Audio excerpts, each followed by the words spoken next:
Hello! Hi there. Welcome to Microbiology Journal Club, where we nerd out big about all things small.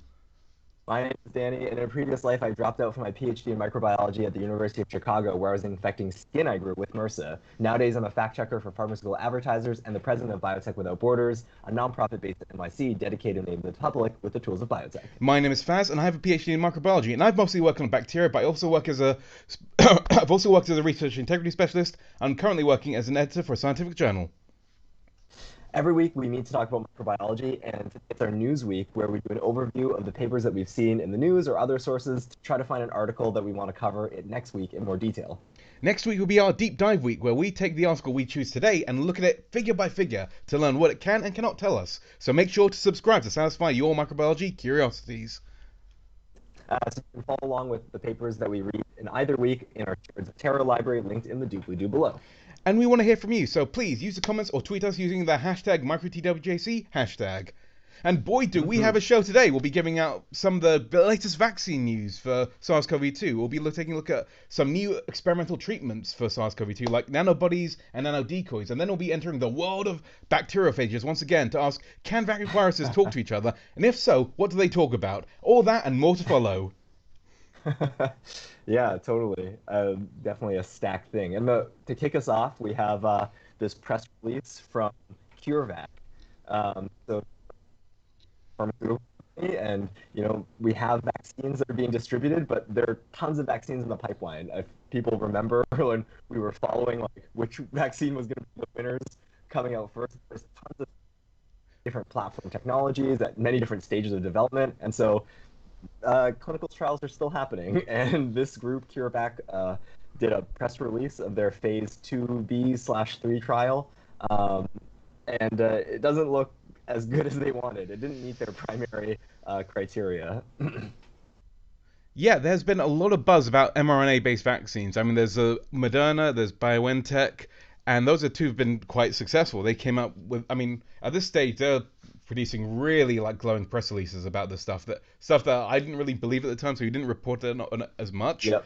But so it's quite impressive that CureVac came out with this press release saying, "Yes, we found it. It's 47% effective." Yeah. Which It's not, I mean, right, I think we've said this before that like even 50% is like something for a vaccine, but yeah, because there are other options, I feel like this doesn't bode well, right, for seeing their vaccine come to market. yeah, press releases is where you try to put your best foot forward and show the data in the best light possible, which is why I don't necessarily trust them, but because it's 47%, I feel like that's yeah, that's probably the best they're getting out of this. I mean, Yeah, I mean that's they have to show to go get to 2b/3. It means that like it was looking safe, right, and effective in the earlier studies, but I guess they really focus in this press release about like the variants, I guess, and the fact that maybe the variants messed up their efficacy because maybe that's one of the issues in terms of this particular formulation. it's true because I think in the earlier tests, because we didn't know too much about variants and we didn't have these new variants or evading vaccines. Hmm. It seems like they might have got a slightly easier ride, and this one Yeah. also seems to be so. This one they conducted this, I think, in let me see. I think it might have been in Indonesia. I'm not sure, but Hmm. I mean, the point is that they tested and found that I think 50% of the cases tend to be from those variants of concern. Hmm. Um, so that yeah, that could be one explanation for why this did less well. But then again, we have been talking on and off about last week about how other vaccine companies have been testing out their vaccines and finding Hmm. that actually they've been doing a lot better than you'd expect against the variants of Yeah. concern based on Hmm. so Yeah, uh, that might be just a cop out for some other issue with the technology, but it's hard to say. yeah, I mean, if it was like in the 60% like range, I'd probably give them that because again, Hmm. that's for the like more intransigent variants of concern. That's the sort of number we've been seeing. Yeah. But the fact that it's a lot lower than that makes me somewhat concerned, and I think Hmm. there's now been a lot of speculation as to what could be the reason for why CureVac is doing less well. Mm. Um, and Uh, that's I don't know, like what? What sort of speculation? I Oh, haven't. right. Well, so basically, CureVac, one of their kind of selling points was that they were using all natural mRNA bases. So the original mRNA bases. Oh, not with thing, the, yeah, because in the Moderna one, I know they substitute, right, some of the bases with something else, maybe more stable for stability reasons, I thought. But I also heard yeah. that it improves the ability for that mRNA to be translated. Yeah, I've heard the same thing, and Hmm. and I think the argument for using the original bases is because that is all using the original bases also allows it to activate the TLR system, and that it's more inflammatory. Ah, So, the argument for using those bases was basically that you don't need as much adjuvant, you don't need as much mRNA because the mRNA will trigger that innate immune response. hmm. But the but it might not produce as much spike in the meantime because it's a lot less uh a lot less stable. Yeah. Um, but yeah, it is very difficult to do to pick out what the exact problem is compared to the other vaccines because every vaccine plays it quite close to the chest as to what they do to the mRNA. So I think we had this a while back where we're Yeah. because I think we delved into like some patents for Moderna Yeah, to try and yeah, we figure looked out at the what they Moderna were. patents, and patents aren't written really to tell you what exactly is going on, rather to cover like everything that could be going on, right, inside of their process, so no one can sneak in there and undercut the Yeah, so technology. they have published a lot about their process, but they've also published a lot about other processes that they may or may not be using. So Hmm. trying to figure out which one and which combination they're using is not necessarily the most easiest of things. I think BioNTech just does like say lots. I think it says on its website a couple of things that it's doing on it in the web, but like things Hmm. like adding caps, like adding like a 5' cap on it to prevent degradation. But again, we don't know. I haven't looked. I've literally only heard about CureVac from this press release, Yep. so I don't know. I haven't looked at too much to see what it's doing differently. So it's uh, but yeah, I guess the main takeaway is mRNA. It's fancy technology, but it's not going to be uh the cure all. Yeah, There's other stuff absolutely. that needs I to think be. that that's, to me, that was like I had found this paper, or I had found this press release kind of down that line of thought, saying that, you know, like mRNA technology, there was a lot of excitement about it, right? Because those were the first vaccines that came out, and that idea that they could be iterated quickly and stuff. I think that that's Mm, still a very important part of the technology. But uh, just to remind people that that's why I sort of picked this out, to remind people mm. that drug development is a very tricky process. There are many things that could go wrong and like sort of result in a product that doesn't perform as well as you thought it would. Of course, like this was done like we already know that it's very safe, right? Because it got to this point. Um, but yeah, seeing that the efficacy kind of failed out here, yeah, it's difficult. It's difficult to do. And I think that's a good segue into the next paper that I picked Yeah. out. So Yeah. next paper is the efficacy of Novavax against the B117 variant. Yeah, Uh, so Novavax is another vaccine that actually has some great phase three information coming out. Um, and it's like one of what we would consider like a really traditional style vaccine. Not traditional, I will say like the most vaccines like currently given now are done in this way, where you make the protein, the immunogenic protein, and so they're just like yeah making spike, and then they use an adjuvant, and then your body like says, oh gosh, like this is the thing we need to make the immune response to. yeah, and so they conducted this study in September in the UK, which was about the same time that the B117 variant was starting to take over. And I think what they looked at is I think a couple of these patients they managed to get some DNA tests for to check how well the vaccine did against the B117 variant. It's a bit Mm. woolly about the variant efficacy, so I'm not sure how much certainty I can truly assign to this. But what they said was that its efficacy was around the 86.3 areas compared to like Hmm. the prototype strain, which is 96.4 percent. It wasn't especially clear on how they came up with these numbers in the paper, but I think um, Yeah. I mean, I think it's again, like if you remember from when we were covering vaccines before they came out, right? Like because I think they're trying to impress, right? Like they're trying to report the results, but they're also managing, right, the rollout of the commercialization of this mm, product. Sometimes we don't see like the full picture. until a little bit later, right? They still haven't published their Yeah, phase 3 this yet. is a preprint, so I guess we would have to go through Hmm. rounds of peer review to figure that out. But this is kind of what I expect a press release to do, to show the best possible outcome. So I'm these numbers might come down a bit Yeah. through more testing, but like kind of this as a first like punt, it looks very optimistic. Yeah. And the other thing I wanted to point out about Novavax is we talked about this malaria vaccine, and they were using the adjuvant, Yes.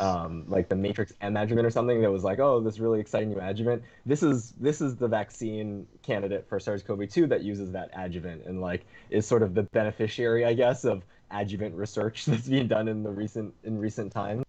So I mean that's an exciting thing too, just to see that, again, there are different ways of making vaccines. They're their own very specialized technologies, basically. And this is the yeah we don't actually have a subunit vaccine for SARS-CoV-2, and so it would sort of add a different profile, right, Mm. to the ones that are already out there. So I think there's reason also to be excited to have more options, because we're sort of in that phase where a lot of people are vaccinated, but now the big question is how long will it last, and like how does it stack up to the variants? Um, And Having more options for vaccination, I think will And I benefit think the big thing about benefit. Novavax is that it's got like, well, firstly, it's the refrigerator stability is really important because a lot of Hmm. places in the developing world are in need of like more vaccines, and so it's a smart Yes. so vaccine like Novavax will do a lot better out there, especially considering that Chadox has quite a spotty safety record at this moment, whereas Novavax Yeah. might Yeah. do a lot better than It could that. really fill that niche that was left, right? As with all the sort of poor press and also manufacturing issues that came with that AstraZeneca vaccine. Yeah, so I feel that there's a this is going to be quite an important vaccine, I think, going forward for keeping this under control. So it'll be interesting to see how Hmm. this further develops. Yeah. Absolutely. So next we're going to treatment. So nanobodies. We've talked a little bit about nanobodies. Nanobodies are naturally produced by camelids, so alpacas and camels. And so for quite a lot of these papers early on, they basically gave some SARS-CoV-2 protein to a camel or an alpaca, and then waited for it to develop an immune response. This actually decides to take that out of the equation, where they found a way to develop neutralizing antibodies without any kind of. It's all in petri dish rather than using an animal. Yeah. And So it's like the animal, that whole adaptive immune system, right? Like raising it, like we rely on our cells, our immune cells, to recognize the antigen, to train up the right antibody that recognizes that, and maybe mutate it a little bit to get better binding. But yeah, the really interesting thing I found about this paper is that you just take that and do that in vitro. yeah, In yeast, actually, they use yeast as the platform, where like antibodies are on yeast and they're like selecting for the best binding yeast. yeah. I mean, I think that they describe this as something they came across, like discovered by accident due to they basically had two like low affinity clones that they weren't too bothered about. They're like, oh, these aren't good, and they did Hmm. an inadvertent recombination and found that actually it was the thing that came out of it was really good at neutralizing against SARS-CoV-2. So then they developed that into this whole technique, which they describe. They leaned into that Yeah, idea of just like doing recombination to try to get better yeah, binders. they report it as a Yeah. surprisingly simple directed evolution method for generating nanobodies, which is interesting. Hmm. So it's a nice little story, and I think that because nanobodies are small, so I think the idea of using them as druggable targets is quite attractive because I guess, Yeah, yeah, and I think we spoke about them before in the context of nanobodies targeting intracellular pathogens, yes, with that idea that, like, I guess they're sort of small, so they can be taken in different ways into the cell, and then it can have, yeah, so there could be expanded sort of efficacy range with a nanobody, therapeutic range, yeah, different sort of therapeutic applications, I think, for molecules like yeah. this. So this is one the kind of research that is developed for SARS-CoV-2, but can have much wider implications for other forms of research. And Hmm. yeah, it'd be Hmm. great for like other antibody therapy, like things like cancer or like there's so many other things that we could use them for. So this is going to be very interesting to look at, and so that'd be an interesting paper to read up. Yep. Second paper: cell-mimicking nanodecoys neutralize SARS-CoV-2 and mitigate lung injury in a non-human primate model of COVID-19. So we talked a bit about like using ACE2 as a decoy for SARS-CoV-2. Yeah, So I we think covered that, I think, in a deep dive. yeah, we did. So the idea of that would be you give out like ACE2 just on its own, and it would block the spike protein receptor by binding to it.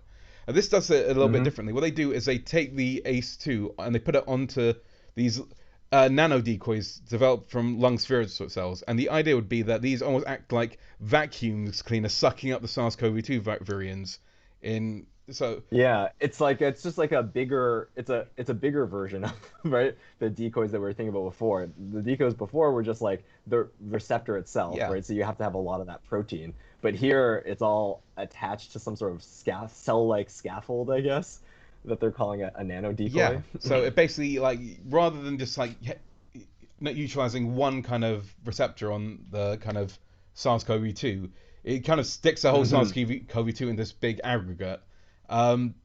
The thing that really interests me about this paper, how this entire paper goes from describes the whole process from the bench to actually using in a non-human primate model. So it almost gives you a broad sweep of the drug trialing process, which is Sure, yeah, or the yeah, preclinical form of that, the right? Yeah. preclinical. So basically, starting off with the in vitro tests, where they put it into like a petri dish with some cells, and they put these things Yeah. in. Oh, you should scroll down for some of these pictures. Yeah. They're interesting.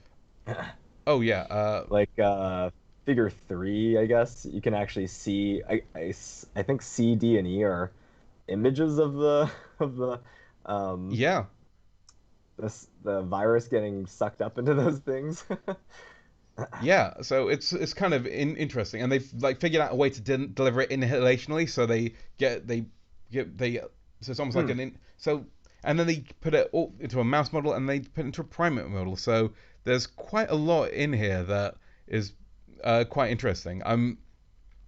Yeah. So technique-wise, it's quite interesting. I mean, Yeah, I mean, just like seeing the process of research, I think. I mean, that's part of the fun part about reading papers too, right? Is to see like the process of getting getting to a technology, and yeah, how do you link up experiments to build on each other so that you get to that endpoint? yeah, I feel like that attracted me more than the concept itself because Yeah. again, I feel like the nano decoys. It's not. It sounds quite neat, but I'm not sure how much that would actually link into a SARS-CoV-2 infection prevention.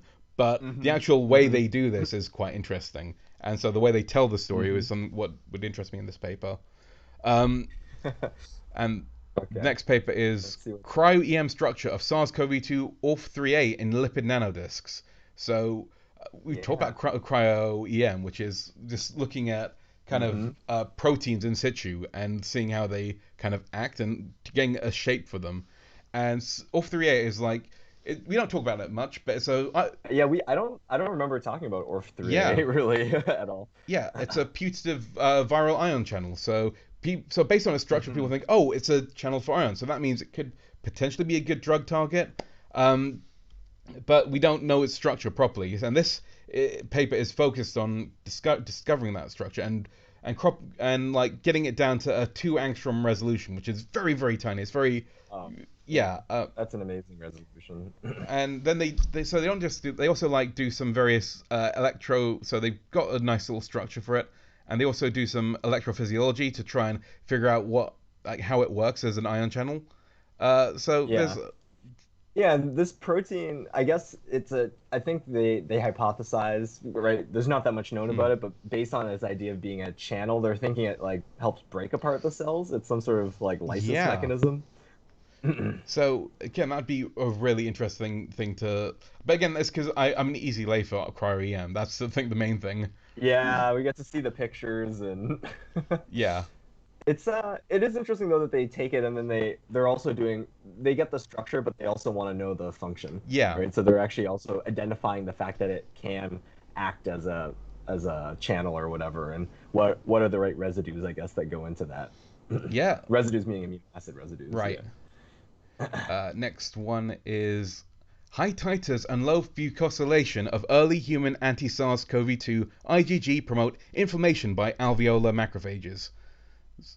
Yeah, I thought this seems like an interesting story because it's just reminding people that the scientists still don't have a really good picture, I guess, of what makes serious versus mild disease. And this paper brings together, I think, some convincing data that says, oh, it's partially because like the antibodies that are being made interact with our immune cells in a certain way that promote more inflammation. And it's like this, I don't know if you've heard of fucosylation before. When I was at the end of grad school, I heard about it just a little bit. It's adding sugars, right? It's a certain type of sugar that gets added to proteins. And there's this whole glycosylation of proteins, right? Is this whole other language. People talk about epigenetics all the time, where it's like, oh, we're adding markers to DNA, right, to change the way it markers get added to proteins as well. Like all sorts of strange small molecules get added to proteins, change their behavior in some way. Yeah, and like because it adds to the shape of them. It also can change their signaling. Because I Yeah, think shape is a change what things bind to them. And I think in this case, that's where the story is going. It's saying that like typically antibodies get marked in a certain way, but during SARS-CoV-2 infection, they get marked a different way, and that makes them that can make them more pro-inflammatory. Yeah, and this paper they take serum from critically ill patients and they give them to like macrophages they grow in a petri dish and see which one makes the macrophages more inflammatory or Angry. yeah, which Yeah. ones make them more angry. Yeah, I was about to say that. And they do like check out and they looked at the structure and they found they're less fucosylated. They have less of these like extra doobly doos on the surface of them. So Mhm. and that could be Yeah, I really know nothing about that. Like, I guess I didn't realize that antibodies had those gradations. I thought it was just like antibody receptor touches something. So, like, that's what I'm sort of interested in learning about from this paper is like what else, what about antibody fucosylation, right? Like, why does the body do that? How does different types of infection influence, right? That seems very strange to me. That like yeah, infection could influence the way that it gets I tagged. mean, yeah, and it's interesting because we tend to think about protein structures, but the protein isn't just the be all and end all. They do have like all these other like kind of glycosylized things. And I didn't appreciate the amount that that plays a role in like kind of like signaling for A disease process. yeah. Yeah. So signaling for like humans. So these are antibodies signaling to other Right. human cells. So I didn't really appreciate how. Yep. I mean, this could be almost one of those things in immunology where it could be nothing. It could be scratching on the surface of something really big and important in immunology, and you never know. Yeah. Yeah. Yeah. Yeah. Because I think the way I was always thought about glycosylation is that, well, because from the crystallography Mm, lab, actually, I was like, if you don't, or from sort of biomanufacturing, if it doesn't have the right glycosylation, it might not work. mm. Just the idea that this protein is like, if it doesn't have if it's not the right shape, I guess, right? Like it just will like fall flat. But here we're saying like, oh, it's more than that. It's like they might still work, but a little bit differently. Which means that there's something Yeah, that the from my point of glycosylation doing is from a signaling perspective that is view. interesting. So that could be an interesting Yeah. thing to explore. Uh, Next one, What else? systemic analysis of SARS-CoV-2 infection in ACE2 negative human airway cell. Yeah. So we covered a paper about like neuropilin, I Yep. think, as a receptor for SARS-CoV-2 entry.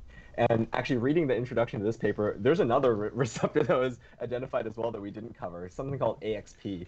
But so there's already it's known that there are different receptors, right, that for SARS-CoV-2, and in this paper, I think in trying to find a good cell model for SARS-CoV-2, they found, oh, here are some cells that don't have any of the markers that we would think are receptors for SARS-CoV-2, and yet they're still being infected. And so they drive down and they try to figure the reason why, and they figure out, oh, there's another way, this heparin sulfate-induced entry as well. Yeah, it's really interesting. So they found like the infection of these cells requires a specific mutation of spike protein as well. So E484D Hmm. is like this really key thing that allows them to take advantage of this. So they haven't actually pinned down the exact mechanism, but they do know it's related to heparin sulfate on the surface of. Uh, and heparin sulfate is also important for normal SARS-CoV-2 infection, if I recall correctly. Um, Yes, yes. I remember that's actually part of the clot. It's also part of the clotting yes. story, right? It is all kind of all related. I mean, it's blood is a big mixture of different things, so it kind of makes sense that it would touch that topic as well. Yeah, so this is going to be interesting from that kind of perspective. I mean, it's interesting to see what kind of, I mean, from a structural perspective, what SARS-CoV-2 is capable of. Um, Yeah, I mean, it's kind of I guess I'm always blown away that like the mysteries about how this disease actually works are ongoing, and the deeper people are diving into the subject, I mean, everyone has been incentivized to dive deep into this yeah, topic, and the deeper you dive, the more questions just come up. Right, like what is the I bet like big criticism for papers like this is like what is the relevance to like actual disease processes, but like you're learning a lot about basic biology and like how viruses can adapt, I guess, also like from this perspective of like a mutation and things, and where their cell tropism could change, giving them access to a different niche, right? Maybe a route where they become less infectious as well, or something I like this, mean, like yeah, where they don't cause severe disease but just get into cells. yeah.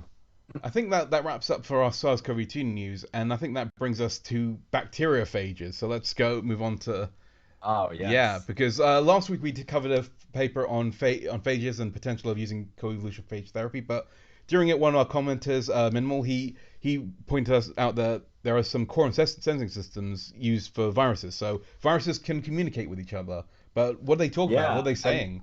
Um, we had no idea. Like we knew that bacteria made small peptide molecules to talk to each other, but yeah, this was news to us, and we found some papers about it just to satisfy our curiosities. Yeah, I mean, this is one of those things where like I literally learned on it like yet last week, so I've been very curious about it because the idea that viruses send signals to each other and communicate. I mean, it's interesting because we were we learned about arbitrium, which is Yeah, and oh, yeah, I think the I want to say the the mechanism or the thing that the viruses are trying to or process that's being induced by these peptide communications is that to lysogen switch.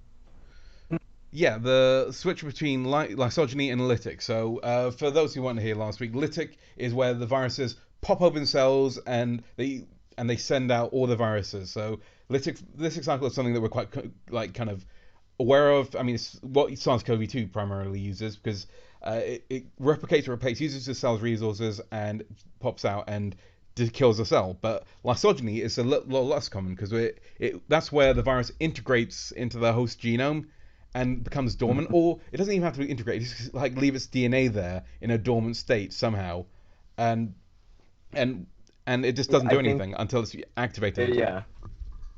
And typically people think, or the way that that was studied is that like there's some sort of damage signal that happens in to the lysogen that causes it to switch into the lytic cycle. And so like in term like there is some sort of feed there. We know that there are sensors that go into that process, right, that make that switch happen. But the discovery of these peptide communications in phages says that, oh, there's actually like some other molecules that are being made by encoded by the phage that can also that can get secreted to go to other cells and then induce that switch as well. So more than just sensing the state of the health of the cell that the lysogen is in, there also might be cues from like what other phages are around you or what other lysogens are around you, something like that. Yeah, and so with arbitrium, the idea was that a good parasite never kills its host off completely. So if you have a fully lytic Hmm. phase where the viruses just kill off all the hosts, yeah, you get lots of viruses, but that once all the hosts are dead, the viruses can't really do anything more. So Hmm. once the number of hosts becomes very low, the virus has to be able to figure out to go into lysogeny, and then once that happens, the host it's integrated in the host, and the host can replicate again, and the viruses can once it reaches a certain phase, the viruses can once again Yeah, activate. when they're dense again. Yeah, um, Um, and so this paper that I picked out, it's on the back of understanding that these molecules exist, these arbitrium molecules exist, and they're signaling, and they just search a whole bunch of genomes, and they're like, oh, actually, there's a whole bunch of bacteria that have lysogens that have this particular peptide sequence. So then they make a bunch of those peptides and treat the bacteria, and they're like, oh, and it also makes all these phages pop out of the pop out of the cells when you treat the cells with this peptide. Yeah, so this was first found in Bacillus subtilis and with this phage called 53T. And then what they found in this paper is they tested a bunch of other ones, and they found that versions in Bacillus anthracis but lots of different impressive systems, and they managed to basically rehabilitate, exactly what we said, rehabilitate a phage from one of these where they described an arbitrium-like system. Yeah, so it's interesting. It speaks to it's like this is like it's an ecological interaction, right? Like the bacteria that we're mentioning here, they're soil bacteria primarily, Right.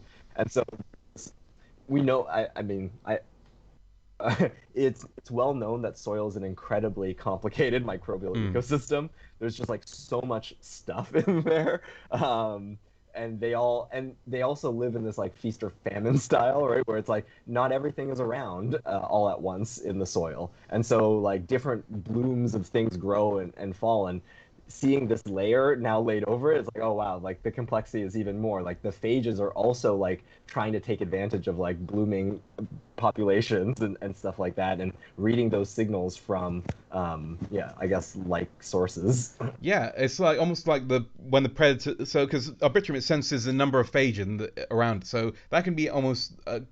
So that's a way of the predator to say like, okay, well we're gonna like cut back on our kind of fishing quotas to let the prey build up more. So Yeah. yeah, and a commenter pointed out one specific paper, Beyond Arbitrium, an identification of a second communication system in Bacillus phage 53T that may regulate host defense mechanisms. So this is an interesting one because we talked about that, and this is a second communication system. So I think the idea here was like so this communication system senses the amount of bacteria around. So I think they speculate that it was picked up from bacteria. So bacteria have their own quorum sensing systems, which tell them whether they can build biofilms or whether they shouldn't build biofilms. Yeah. And the implication here is that at some point the phage picked up this gene and adapted it for its own needs.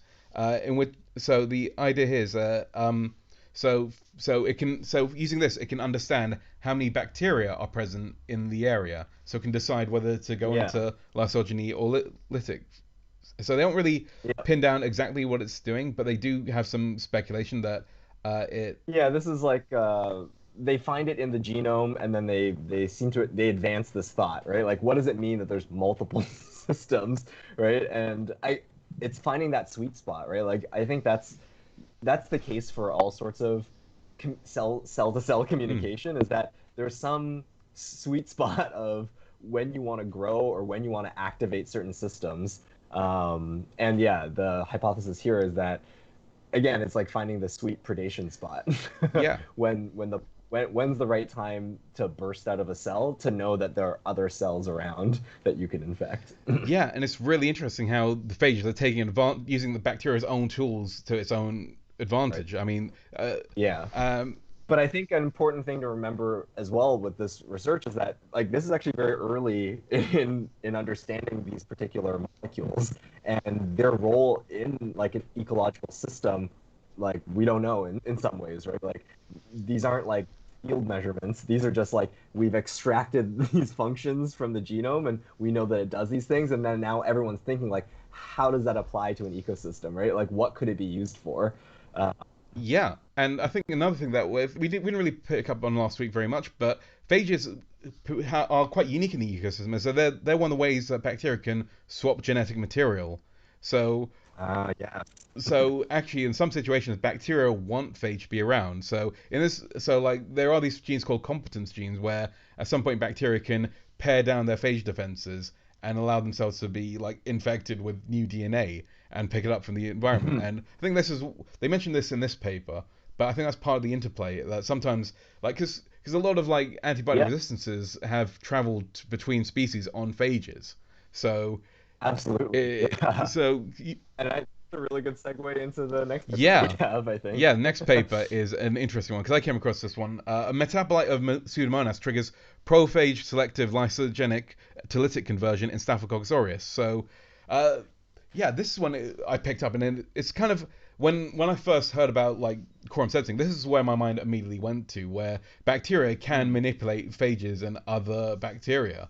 Um, Sure, yeah, like so I guess it's interesting to think that phage because these phage elements that get integrated into bacteria, they need to they're dynamic, right? They want to be active in certain conditions, and in this mix of the soil, I guess I assume that that's where it's happening. I guess this could be happening in the mix of a body or yeah, something like a you got right. Pseudomonas is Staph aureus. I'm thinking that's like associated with organisms actually, but in those instances, the other bacteria may be the instigator of some sort of phage action.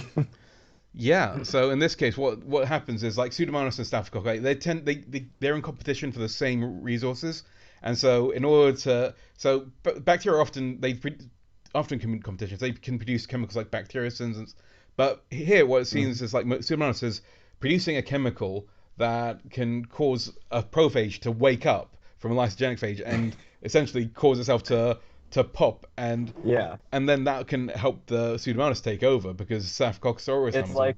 like the Pseudomonas is using phage therapy. Yeah, Right. I mean, this is like the fun. I think this is like so fascinating about biology, right? Like antibiotics, we know them as these molecules that kill right other bacteria, but like we got them from bacteria.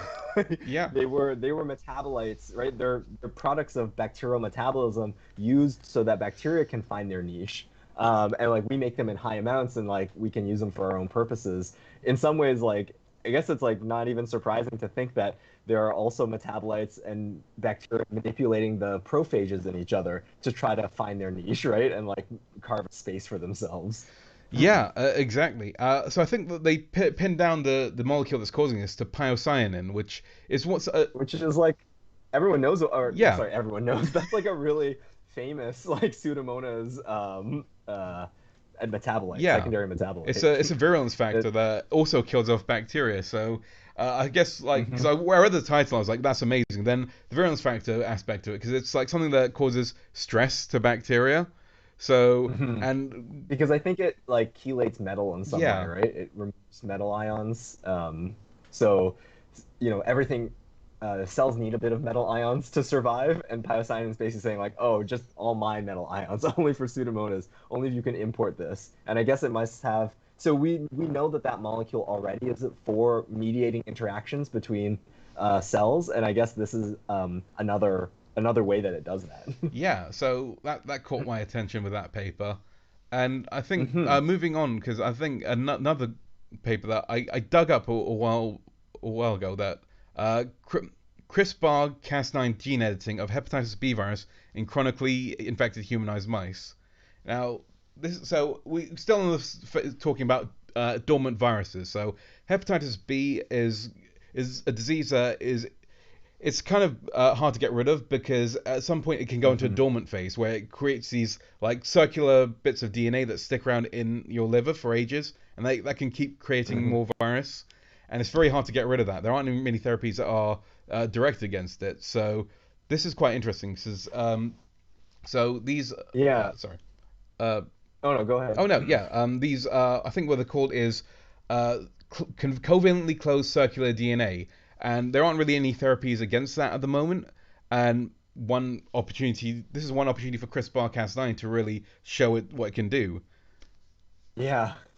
To uh, edit pathogenic DNA, right? Right? That's being held in our cells. Yeah. Um, I think another example of these types. So this is not like uh, super strange, I guess, in the world of viral infection. I think Epstein-Barr virus, everyone knows Yep. mono, and how like that never goes away kind of deal. That's also from this sort of idea. Herpes does stuff Yep. like this, right? Like herpes is always like latent, sitting in your cells, and then it comes back as a cold sore. So there's a lot of different viruses that do that, and I think this paper is really the case study is in hepatitis B, but the concept, right, of dealing with viruses that have taken up residence, I guess, permanent residence in the body. That's the applicability, I think, to like a wider set of things. Yeah, and I think like CRISPR-Cas9 gene editing therapy, it's something that, because I think like yesterday or something, they reported that the first like clinical trial of it being used to cure a genetic disease came out, and that got me thinking about about it. And this was really interesting as well because again, it's using this CRISPR-Cas9 system as a system. So it's amazing to have it gene editing like foreign virus, but I mean, theoretically, it could be used for other means.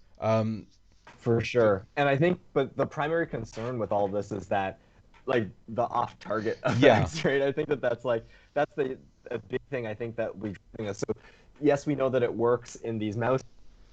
I think there's like so much safety that has to go into that, and like figuring out how to screen for those things really carefully. There's lots of big barriers to using this technology, and of course, it is a gateway in some ways. Like acceptance of these technologies is also like I guess the public has to have a conversation about what it means to do these types of edits because there are different implications, right, for germline editing and these sorts of things, like as these technologies develop. So it's good to talk about. I think good to see like where the status of the technology is as well, and then think about different applications and if they're appropriate or not to pursue. Yeah, so this, because I was thinking about dormant infection, this got me really interested in that idea. And yeah, using CRISPR-Cas9, which is a really fancy system, this is a great application for it. Moving on to microscopy, deep learning predicts virus infections and reveals mechanics of lytic infected cells. Deep learning for everything. Yep, deep learning for everything. So, I mean, which I think yeah. is like, I think it's like very telling, I guess, right, of like the direction of science and the ability to collect all this data, but we have to make sense of it. You can take like thousands and millions of pictures of things, but like if you can't sort through them to find meaningful differences, then it's like, yeah, it's a very difficult task. And machine learning, deep learning techniques are well positioned to be able to sift through the amount of data that we're able to create in biology these days.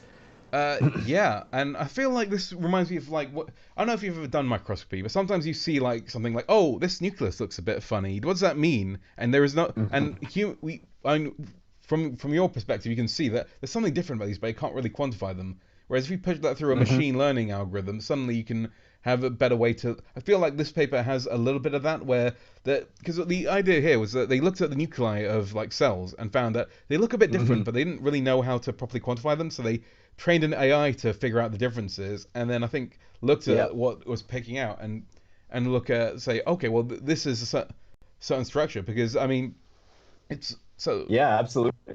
Like it's like I mean, this is all. I think this is the most fascinating thing about science. I think in my mind as well is that you people may have seen this phenomena over and over again, right? But until you like systematize something and like show that you can reproducibly see it, like it's just like a weird thing. Like, oh yeah, that's how it is. It's a weird thing that you see sometimes. But the ability to take like many pictures and then, as you say, like use an algorithm to say like, okay, here's the repeatable weird thing that we're seeing over and over again. That then lets you study the phenomena. yeah, I mean, because I guess and it's really interesting because they like because I guess like looking at this how the this also kind of looks at kind of how the structure of the nucleus changes in relation to this adenovirus injection. So they describe things like cartwheel structures and like this all these. Well, it's very abstract, Yeah, right? Because it's just like the shapes that the computer is recognizing. yeah, it's interesting from that kind of perspective, and also and the idea that we can start having machines that are sort of getting to the point where they understand the images they're seeing, and that would be quite an interesting thing for things like pathology, where quite a lot of it is dependent on expert testimony, where we gave it this a trained pathologist, and this is their scoring system. I mean, imagine. So I feel like Yeah, like this could be down the line of developing scoring systems, right? A little bit more, something like that. yeah, it's having something a bit more reproducible. Well, a little more like kind of where we can pick apart and see exactly what we're seeing.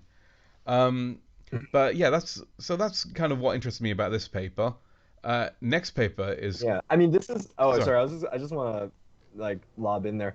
I mean, this is a huge thing though, like diagnostics Hmm.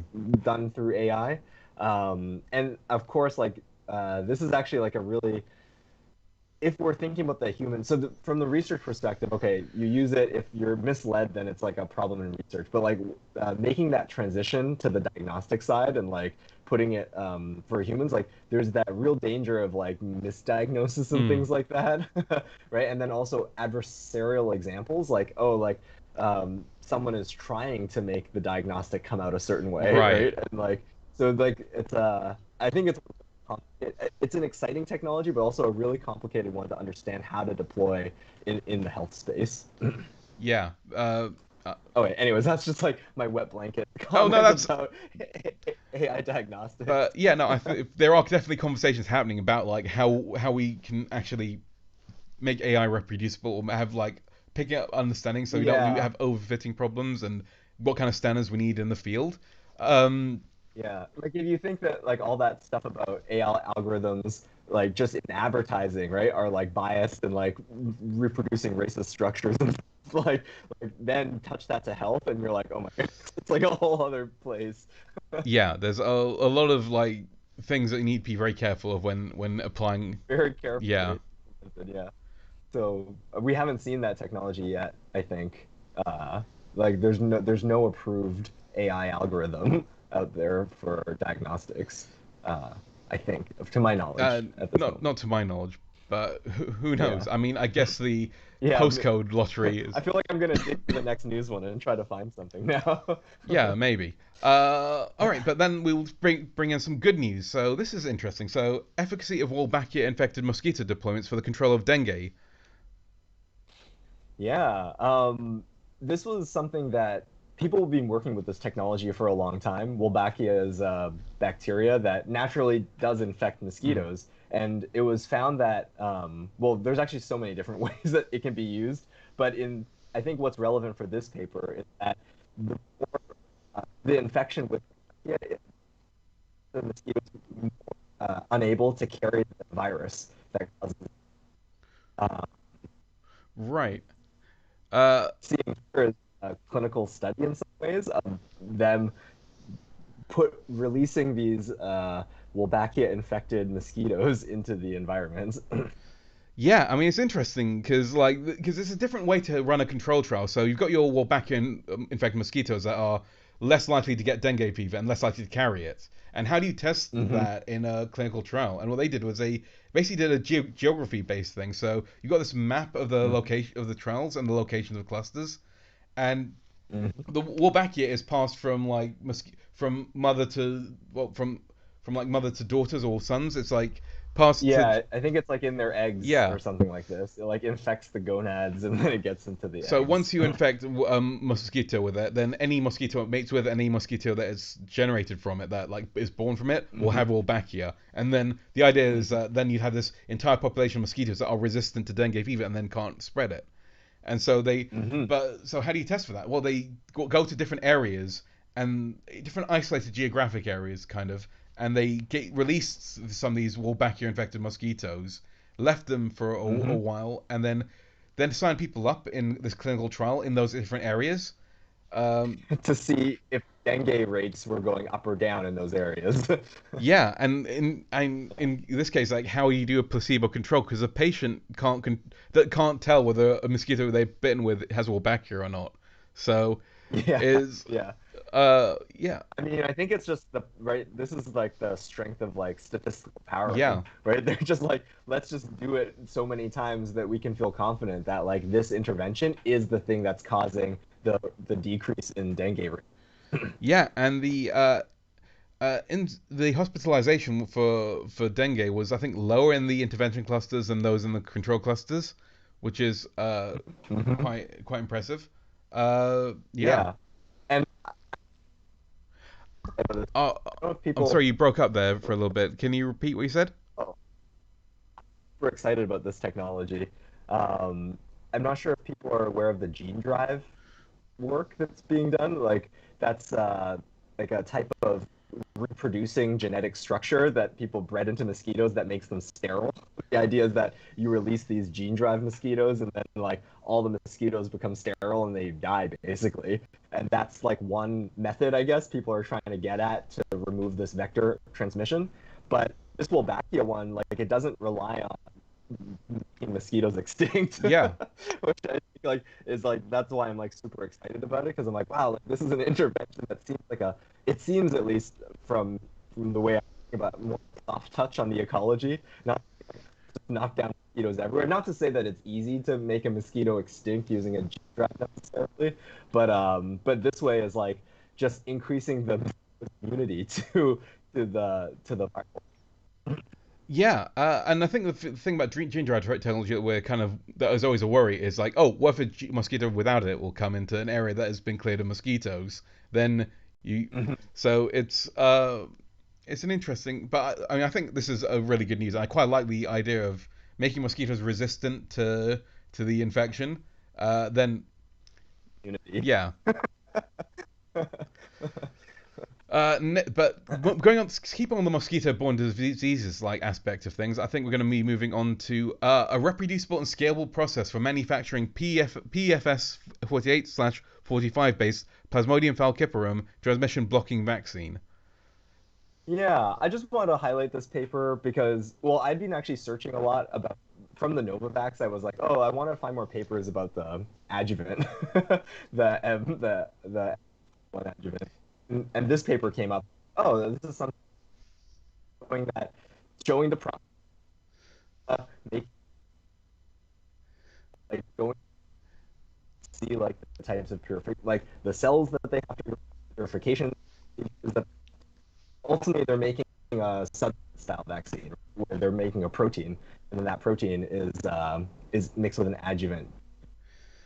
Yeah, and you really don't see papers like this very often, where they literally take you through, because usually we're used to like going to like the clinical areas, and then they go straight to clinical trials, but you don't really get the sense of like how much the vaccine has changed or how much the process of it has to be updated to ensure that it has the right level of quality control, what the cells react in the right way, how do they clear it out to make sure there aren't any toxins in there. This paper goes into that a lot more. So in terms of the actual process, I think you're right. This is a really interesting paper to look at for that. Hmm. And I think I mean, I'm not sure. Maybe that's, we were saying earlier that companies hold some of their processes really close, right, to the chest. They don't want those things to get out. So maybe it's like one of those things where it's like, because malaria is this neglected tropical disease, that there is a lot of concern about like making sure people have access to that technology. Then we see a publication in this particular space of a vaccine production protocol. And that's interesting. Yeah, I agree. We don't see this very often, and that's what piqued my attention. Yeah, I mean, because I think the vaccine candidate it has already been tested like preclinically. So the PFS 48/40, I think it might have been. It's from the sexual stage surface protein. So essentially, when a mosquito like bites someone, it takes up all the gametes, and so this is to kind of induce antibodies against that. So you might get malaria, but this will prevent a mosquito from getting the malaria from you. Like breaking the outbreak chain, Yeah. right? Sort of that strategy there. Yeah, preventing the vector from transmitting it more. Yeah, so it might be that they've decided that they want to just open this up for other people to experiment with to see what they can find out. But yeah, I think that it's interesting from like a prospect of like learning more about this whole vaccine process and getting into the nuts and Yeah, bolts of that. and and also because this is these protein-based vaccines, like that's MMR vaccine, right? Like that's Tdap and things. So like these are really big parts, I think, of our society, and yeah, diving into that a little bit might be interesting. Yeah. Okay, And the what next else we couple of got? papers, we're delving into marine microbiology. So we're gonna start this roll off into what's like under the sea with bacteria, viruses, or so in. Yeah, this is culture. What was fascinating about this, so everything has a microbiota. Mm, So corals have them as well. and some, not all things have been grown. And so what I find interesting about this paper is that they really just focused on the bacteria that they're able to grow from corals and doing these like this large genomic survey, just figuring out like, oh, what sort of interesting genes, right, can they find in that? And I think they're trying to position themselves as like accelerating the field, because they're saying, if you find something interesting, we have the cultured strain, contact us and we'll send it to you. Yeah, so the title is Insights into Cultured Bacterial Fraction of Corals. Yeah, they've got a meta survey of bacterial isolates associated with corals, and in corals, like the bacteria kind of play a really important part of the immune system for corals. Because I think firstly they've got like the bacteria they partner with for photosynthesis. Then they've got other Yep. bacteria that are work. So they're really important. So when corals undergo bleaching events, that's usually when they're shooting out all their endosymbionts, because the endosymbionts are either dying off or, and sometimes corals can Yeah. recover if they pick up more bacteria from the environment, but it's quite an involved like process, and it's one that isn't very studied very well at all. I remember like I did a semester at like a marine biology institution, and quite a lot of their like Hmm. tests were basically taken from hospitals. So there was also a Huh. problem of like misattributing what bacteria was, because using a test for Staphylococcus aureus, and so that's basically the information you get from Sure. it. But now it's 15 years later, and now like genomics is so much more present. So now we can do a lot more Hmm. like a lot more interesting Yeah. integrated And I identification. mean, just in general, like the process of learning more about microbiology, we've seen some of these papers where people are working on culturing different things, and so it's also like this sort of study is benefiting from all that work as well, because there are more things that are able to be cultured because people want to be able to culture different things to study them. Yeah. So going on to the next aspect of the marine microbiology, biosynthesis of a sulfated exopolysaccharide, cyanocan, and bloom formation in the model Cyanobacterium cynecocystis species strain Yeah, PCC6803. Synactocystis. That's a model. I think people use it in biofilm, or not biofilm, biofuel. Yeah. It's one of the biofuel models. And actually, I was attracted to this one because I was reading some news article about sea slime and how like I guess there's a lot of blooms of like algal slime and that's covering some sea things. It's like not good for ocean health or whatever. And so I was like, I don't know if there's any recent research that might speak to that. And sure enough, people are studying yeah, biofilm creation in this model organism. Um, yeah, I love biofilms. They're important structures for keeping organisms together. It's a type of group living scenario, and it could be also contributing to, or like sort of increased nutrients into the ocean, contribute to these like blooms of biofilm, which aren't so good. So understanding that element of biology is also helpful for maybe ecosystem management and stuff like that. Yeah, and I mean, I got quite interested in this because I noticed that, well, something I always taken for granted is whenever you say grow a lot of bacteria in like kind of a liquid form, they settle out and they form biofilms at the bottom of it. But for marine bacteria, they can't necessarily do that. They have to find a way to solve buoyancy for creating biofilms. And so Hmm. I think the part of this is like cyanocan might play a role in that, because when these bacteria photosynthesize, they produce oxygen, and this kind of traps oxygen bubbles in there, and then allows a biofilm to float on the surface rather than sink to the bottom, like you'd see with a lot of other things. Yeah. So, and this also like kind of looks at the role of that, I think, a little bit in kind of the buoyancy. So that's kind of what I took away from this as well. Yeah, no, I think that's actually that's such a uh, I'm just thinking about my kombucha SCOBY right now, right? Like, I mean, it's a Yeah. biofilm, right? That forms on the surface of a liquid, and it is buoyant because of the gases that are sometimes made, and if you poke it down, it might go down. So, I mean, these types of scenarios are very common in the bacterial world, and understanding the mechanisms behind them, yeah, it can some interesting ways of controlling it potentially, But but also maybe harnessing it, right? Like, and yeah. like a SCOBY is something we use to grow, right, to ferment our tea into something like kind of sour and Yeah. alcoholic. Like understanding that process might lead, like if this is a biofuel model, then understanding this might lead to different reactor designs, right? Like, oh, maybe it's more efficient to grow them like this. Maybe we want biofilm, or maybe we don't want biofilm. Yeah, these types of understandings feed back into those technologies. Yeah. And then going into the last of our marine microbiology papers, two distinct bacterial biofilm components trigger metamorphosis in the colonial hydrozoan Hydractinia echinata. Um, Yeah, yeah, so I find this like talking about like I'm always fascinated by biofilm components because it's bacteria trying to make a home for mm, themselves, but like those components are the environment for other things, right? They can signal and they can cause changes in other organisms. I mean, they can cause disease in us. Biofilms are like covering catheters and causing disease. This particular story, they're talking about a developmental stage of another organism being triggered by biofilm components.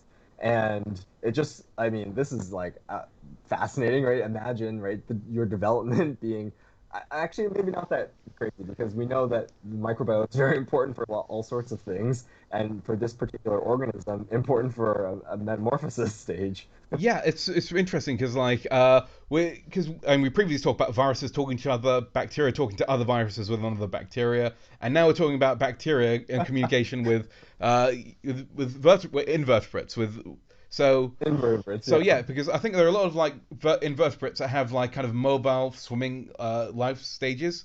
So like things Hmm.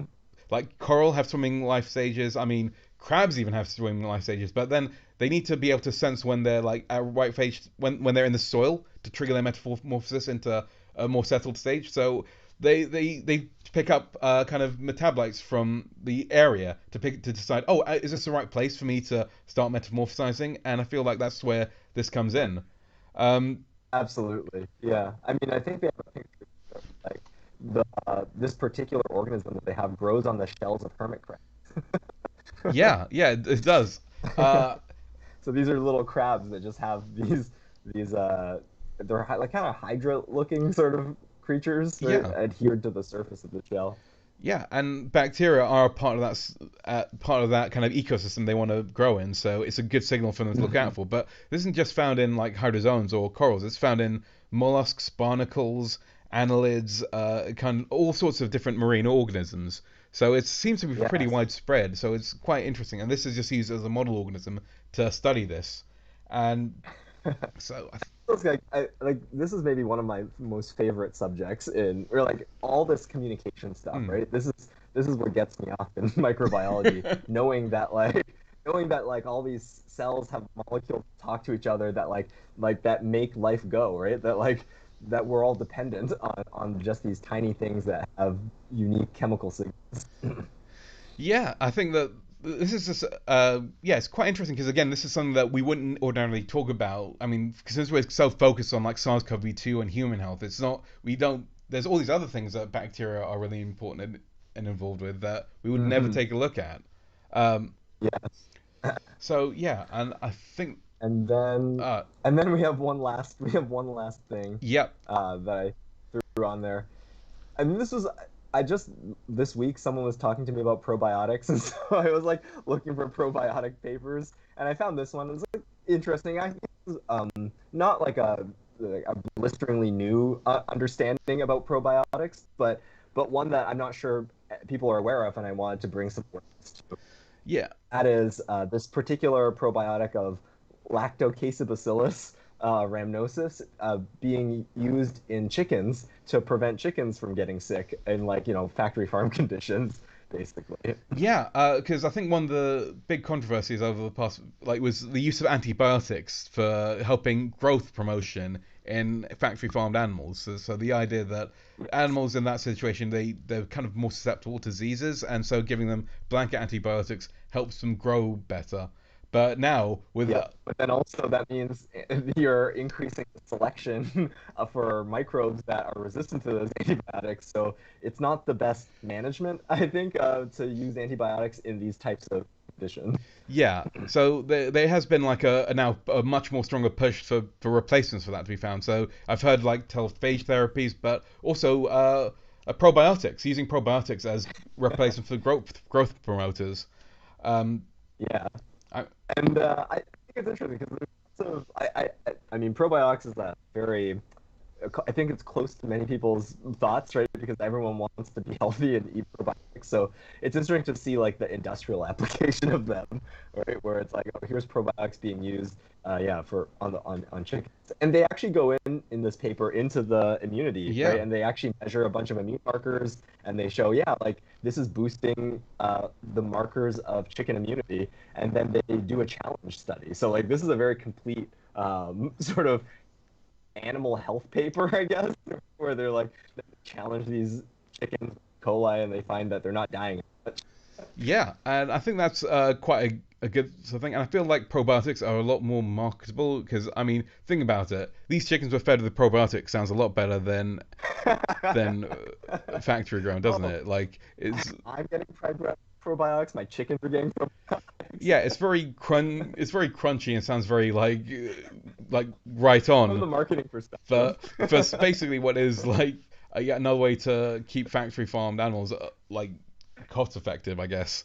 But Yeah, I guess so that's the ugly side of it, right? Where it's like this technology is actually supporting that particular type of farming system, which may not be the best farming system it's in general it's to be not the using. best, but I do feel like I can't really, as someone who's probably eaten quite a lot during my lifespan, I'm not sure I can credit. But yeah, it's so this paper Yeah. made me feel like kind of conflicted on that aspect. But I feel like anything that gets antibiotics away from out of circulation is a good I idea. agree. I think as microbiologists we probably feel very strongly about that topic that like it's a big problem that's unaddressed, right? Like more research to be going into it. Like people were in the viral surveillance field, people were saying, right, we need to do more viral surveillance lest an outbreak happen. I think as microbiologists say we need to be more proactive with our curbing of the antibiotic use. Otherwise, we may find ourselves in a bad situation. Yeah, true. Like a cow goes moo moo, a sheep goes bar, a microbiologist goes, please stop using antibiotics so much. Yeah. You don't need it in your toothpaste, surely. Like Yeah. Okay, so that's all the papers that we have. What are we gonna choose for next week? What are you feeling, Fuzz? so at the moment, I'm kind of feeling the CRISPR like hepatitis B paper a lot. Um, Okay, but what are interesting. the ones? That one that one is lower on my list. I am Hmm. interested in it, but it's lower. What interests you about that one? Mostly the Just that. application of firstly the hepatitis B life cycle in that dormant phase, and also the Mm, application of CRISPR in a therapeutic sense. Um, but what was standing out to you? yeah. For me, I think the one where the biofilms on the hermit crab uh, shells, the two components that um, make that transition. So Uh, so I let me think. So I guess if we're going, oh, the, the nanobodies actually interest me quite a bit. yeah, the nanobodies are quite Direct interesting. evolution. I would definitely Mhm. go for the nanobodies if you're up for that. Yeah, Yeah, I mean if you're we haven't talked about those. The ACS paper that you found about, I guess we already did phage last time, but like I actually I did want to read more about yeah. Oh yeah, the ACS one is the Pseudomonas metabolite. yeah, that's I was about to say Yeah. that because if you've got like an eye for like communication still and in Hmm. bacteria, so I mean Hmm. I. I like this one, but I feel like I think you've honed in on something with the nanobodies because it is something that's quite interesting. I mean, firstly, it's interesting for Yeah. SARS-CoV-2, and secondly, it's interesting for any other therapies that might come out of nanobodies. So, Yeah, absolutely. And we also were talking about nano, right? Like we had it pass our radar and like it's like an interesting subject. We didn't get to dive in really to like say like what are these strange camelid antibodies, tiny camelid antibodies. yeah, I agree. So I think that yeah, that's what we'll be looking at. So, yeah, Nice. I guess we'll just say like next week, tune in to hear us talk about directed evolution of potent neutralizing antibodies against SARS-CoV-2 using CDR-swapping mutagenesis. Yeah. Uh, yeah, we want to remind everyone that while we're very enthusiastic about microbiology and somewhat qualified, it's possible we didn't get everything right. Science is about thinking critically and answering the right questions. So if you have any questions or corrections, please let us know in the comments. I agree. You can reach out to us over Twitter with the hashtag #MicroDWJC. We both believe that peer review is a process which you can all participate, and we hope you all have had a good time listening to us ramble on about microbiology today. So if you think you have something to add or have found something unclear, please let us know in the comments. It's been a pleasure chatting with you, Faz. Same here, Danny. Tune in next week for more microbiology content. Yeah, see you then. Bye.